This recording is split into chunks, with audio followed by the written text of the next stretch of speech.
We work with a lot of clients for reasons like these laws or regulations like HIPAA and high-tech and Grand-Leach-Bliley. The reason that I do what I do is because from over a decade and a half now of helping clients, I've really seen how when things go bad with technology, it can be a resume-generating event. It can be a catastrophic event financially for a small business. And so the compliance and all of those aspects, all of those, reasons why we check a box in place. So we continue to see things in the news. We continue to see things like Sony Pictures, like Home Depot, like Target. And a lot of people have the mistaken notion that these are very large incidents that you see, as well as very small ones that you never ever read about, are the result of either state-sponsored cybercrime or very sophisticated criminal rings around the country and around the globe, really. So I can tell you from firsthand experience that when we look at this statistic from the Verizon data breach report of 1,367 confirmed breaches that they investigated, 63,000 were because of 63,000 incidents that comprise those confirmed breaches. The fact that sometimes from a forensic investigation standpoint and even from a legal perspective, it can be less expensive minutes, just like on television, CSI. To prove that is incredibly expensive. When the news truck shows up at your organization and says, we bought a hard drive off of eBay and it has all of these social security numbers of your 700 employees or your 50 employees, that's a confirmed breach. They're holding the evidence. So your forensic sleuthing is rather limited in that situation.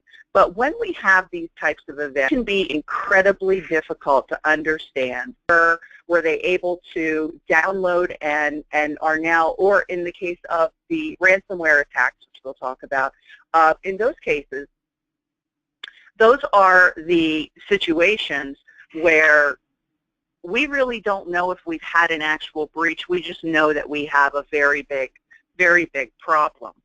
So when we look at root causes, again, from the Verizon data breach report, we can see all of these different types of ways.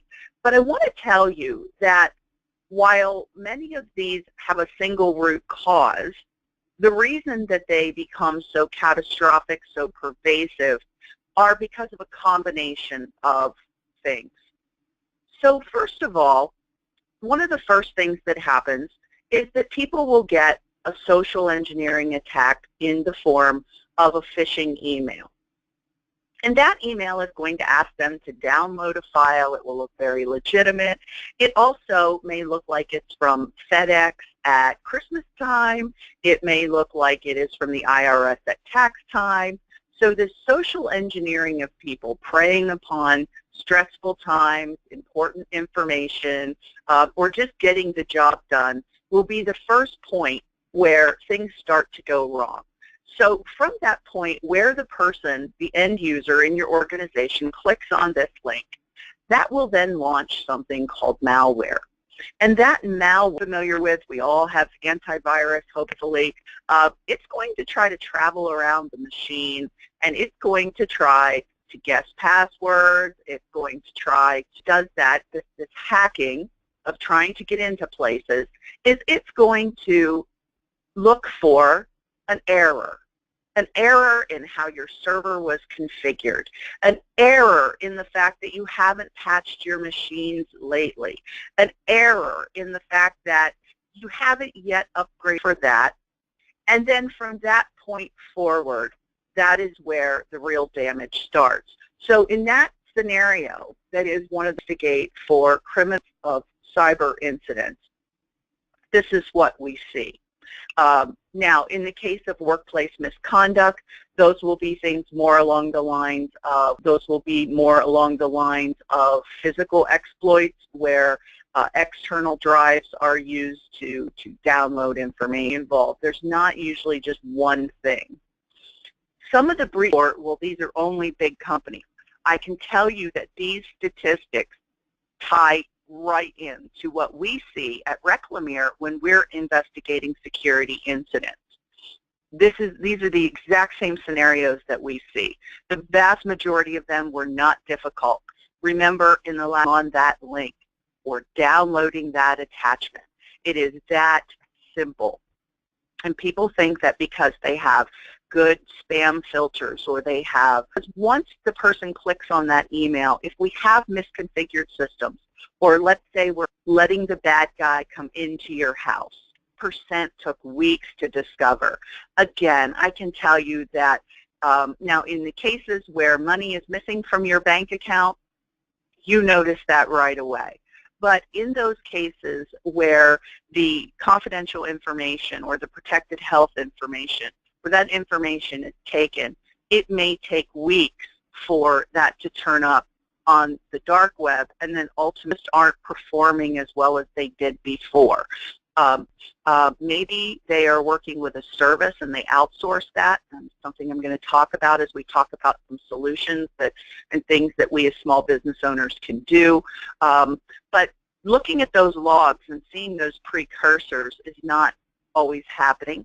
And the fact of the matter is that the attacks are becoming so much more stealth that it is even more challenging for human being just looking at logs to be able to correlate. But the good news and the bad news is that 97% of these incidents were avoidable with simple or intermediate controls. Start talking about theoretical issues around, but I'm here to say let's start at some of the basics, because unfortunately this statistic proves that we're not even doing the basics well of good security training, of good strong passwords, of two-factor authentication, and all of those kinds of simple or intermediate controls that we could. So at our small and mid-size, a really big, see it, transmit it, process it, store it, or in any way use patient health care information in the work that you do for your healthcare client, you are now regulated under HIPAA, under the HIPAA security rule. And we've done some good webinars on that topic, specific things that you need to understand about that, because that has been, and make sure that their clients, that you are aware of that law, you are a client, and they are fining them. Angie, can I ask a quick question? Yes, if there absolutely. are people listening who do have a healthcare element, is that you will be able to send them to a website or your website at the end so they can find out further information? Absolutely. I would be happy to send them a link to a webinar that I put on with one of the top HIPAA privacy attorneys. She is Dan, and I'll connect you with Angie on that. Now, just briefly endangering information of their clients, which is a horrible thing. Well, absolutely. And the other thing, Suzanne, is that we all as business owners have the social security numbers of our employees. So at the end of the day, we all fall under, if we're based here in Pennsylvania, we fall under the Pennsylvania State Data Breach Notification Act. Now, here's the great thing about encryption. Whether you're healthcare and you're concerned about HIPAA, whether you handle credit cards and you're worried, or whether you are an employer making widgets with no regulated data, but a lot of, is that if a device is lost or stolen, and then all of those laws and regulations exclude them from data breach notification. So if I lose a laptop that is encrypted, it is not a data breach, even if it has the most sensitive information on it. However, if I do lose a laptop that has credit card information, then I have to work through the process through all of those issues. So it's really, really important, but also laptops, smartphones, USB drives. And with your iPhones and your iPad, as soon as you put a PIN code on them, they are encrypted. And I think that the incident in California with the encrypted iPhone and the FBI has shown us, you know, encrypted Apple devices are very, very difficult to get into. And Samsung, too, if they don't blow up. It's tight, too, if you put a pin on it on your phone. Happened times where people have lost their photos or lost things like that before they encrypted their Android. So you want to, one of the easiest ways to do this is to simply go on YouTube and type in how to encrypt my Android, and you will have all kinds of videos to help you out to get that done. But always back up before you do that on an Android device.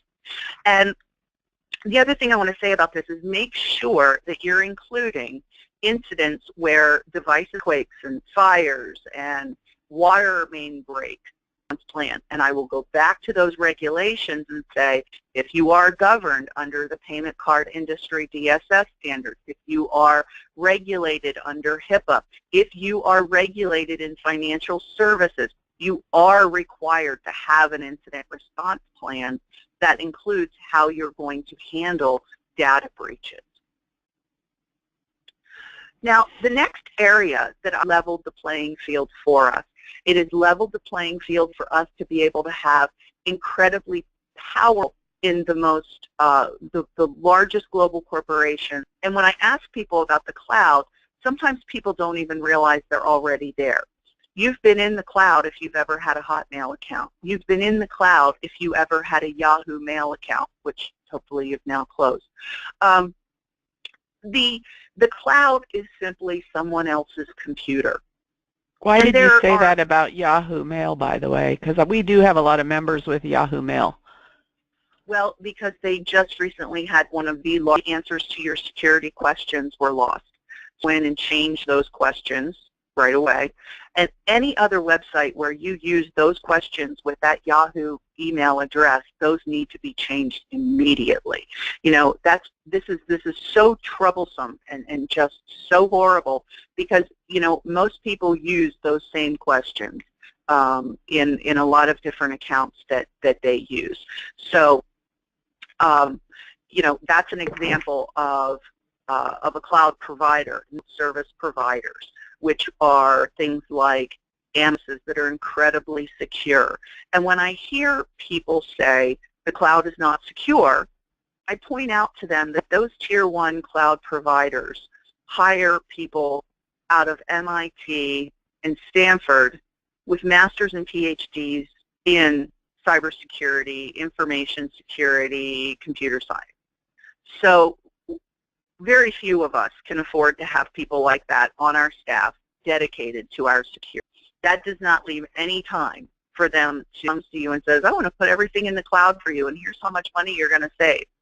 You first want to know, what cloud are you talking about putting me in?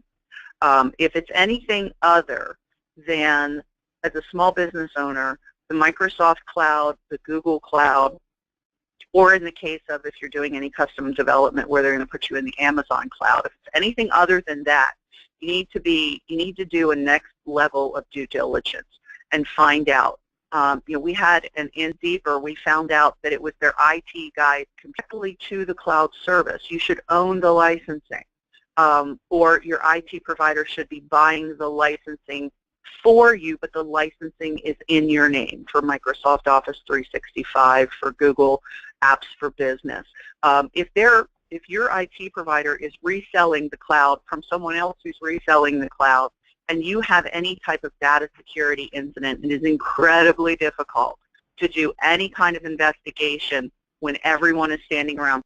Bought another business, and then they bought a doctor's office practice, and that doctor's office practice had an electronic health record system that they used that was custom designed from some small company in Atlanta. There was a data breach, and when they dug into the situation, they found out that the data was not with that software vendor. It was actually at a data center somewhere in Texas. And the data center people pointed the finger at the software development people was willing to allow our client to do any real cloud or any of the CRM packages like Salesforce. Great security. Insightly, some of these CRM packages that your salespeople are using.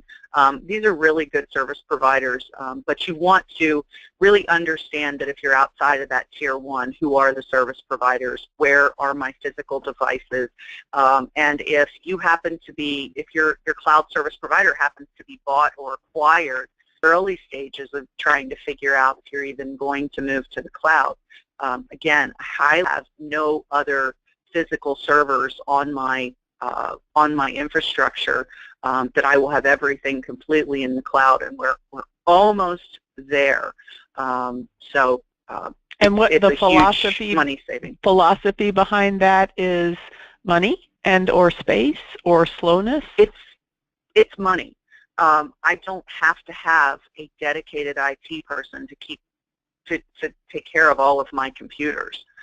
So I don't have a person running around, it's an incredibly valuable. In my case, I have those kinds of people on staff that could do that.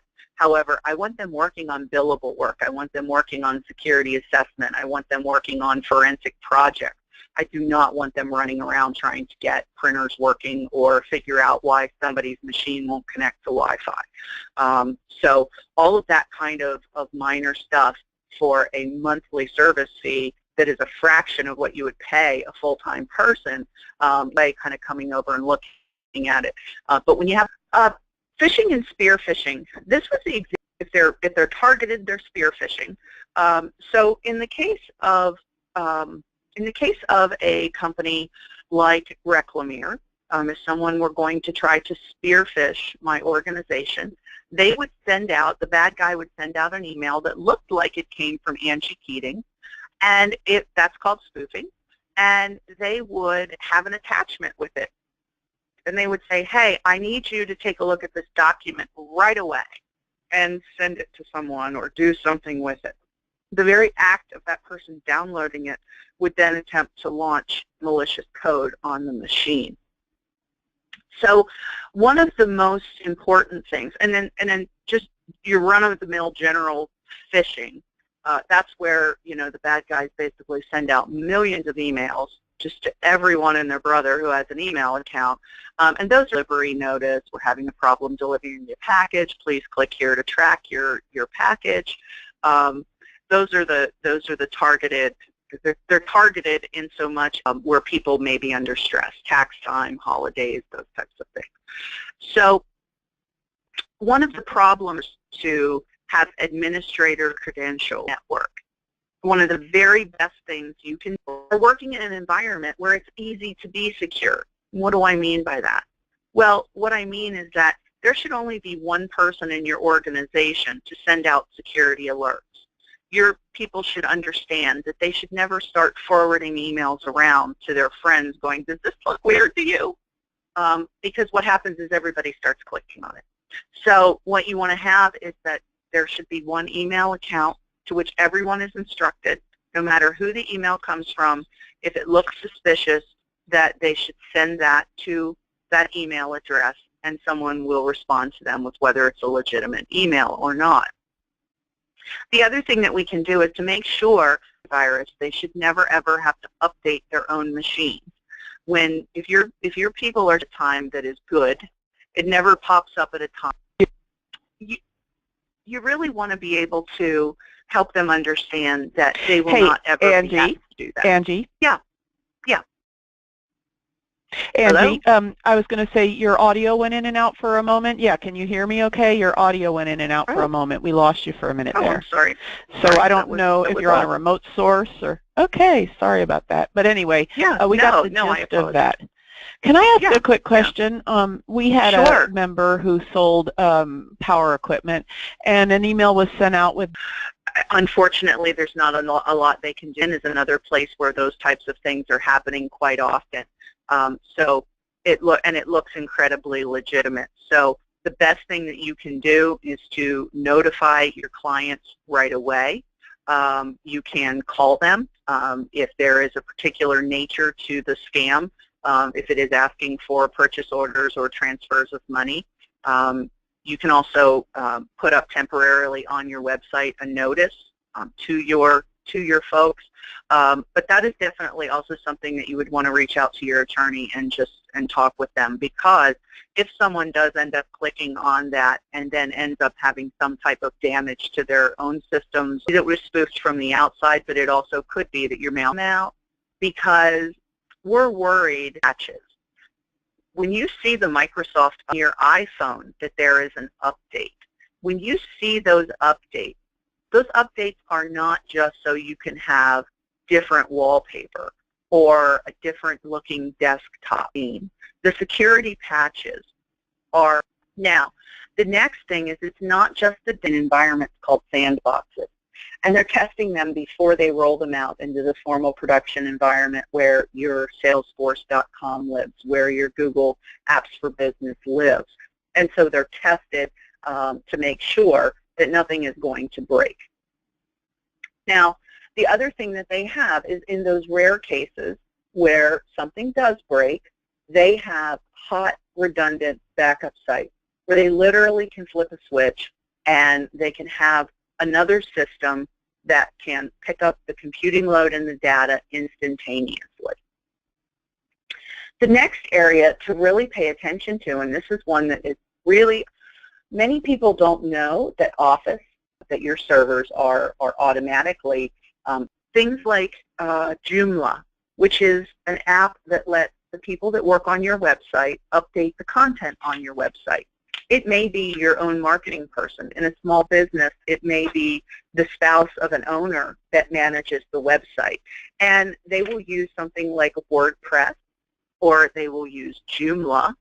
And those apps that they use also have updates that come out. And when those are not updated, then your website can be infiltrated from the outside, and it can be defaced. Now, people say, well, what would be the big deal about that? Well, there's a really big deal if you host your own website. We had a major health system. So once the website was defaced, to find out if, well, did they only deface the website, or while they were in the system, did they also go other places? And it was very expensive to try to trace those breadcrumbs, what few of them there were, to find out if, or if not, if any of the patient healthcare records were actually accessed. So, as I said, forced justification for patch delays. If your IT person says, well, we want to wait and make sure something's not going to break, you really, really want to push them on what could break. What would that look like? Would that, you really want to ask hard of your outside provider that they're going to patch systems. One of the very best things you can do is just enable those automatic updates. Make them run at 2 in the morning. I know, we all want to save electricity. Just let the machines go into sleep mode. If you run the updates, you can configure the setting to wake the computer just to run the update. Your employees come in, they notice their machine restarted overnight. It's not a big deal. But that is one of the very, very best ways to do that. And then another great way to find out if your patches are being deployed in a timely manner is to perform regular scans of your internal network. So you want, there are patches that have not been applied. This used to be a really expensive process, really out there to do it. One of the worst things that I see is when there is a data breach where the cause of the breach is some patch that was a year or 2 old. We had an incident where the patch for an Outlook server, for an Exchange server, for their email, had not been deployed after 18 months. And the students found a very easy, simple exploit to be able to access everyone in the organization's email, from teachers to administrators to other students. So just loading that patch kind of made me think. They expelled the students. And so I kind of thought the same thing. It seemed so just attractive to any kid who had any kind of, interest in technology. So I really wondered at that from the standpoint of, what if any action would the parents of those kids had? It was private school. You know, the kids were expelled. I'm sure they had to explain to the next school that would hopefully take them why they got expelled. So I really looked at that and thought it was very irresponsible for that school to have allowed something like that to happen when it was so simple to have fixed. Healthcare organizations is after that same kind of attack with that software that run off of databases, can't be opened, so you may not be able to do your accounting, and your business will come to a grinding halt. And usually what happens is there will be a demand for some type of ransom to get the encryption keys, and they will want you to pay the ransom through something like Bitcoin. You will never find out who did this. You will never get your money back if you pay it. And I always tell organizations to be incredibly careful, because if you should choose to pay the ransom, then you need to be prepared that you're going to be targeted again and again and again. So one of the best ways that you can protect yourself from ransomware for your staff, the other thing that is super important is that you have really good, ask your IT person how long it would take to restore your business. They are awful when we have to backup system in place. And again, that's where the cloud providers can really, really help to have you right back up and running. So I always recommend that if you have good backup systems in place that you need to back up and restore. But the last thing you want to do, if at all possible, is to pay the ransom to get the encryption keys. And if you do decide you're going to pay the ransom, you need to make sure you've got a really good security service company that's going to give you a clean bill of health before you reconnect back up to the internet, because you're about to be bombarded with attacks after you pay. To the end here, if you purchase one of them, if you don't use the cloud, books is on your site, or you're running an Exchange server where your email is on your site, that is not going to be good enough. But gotcha.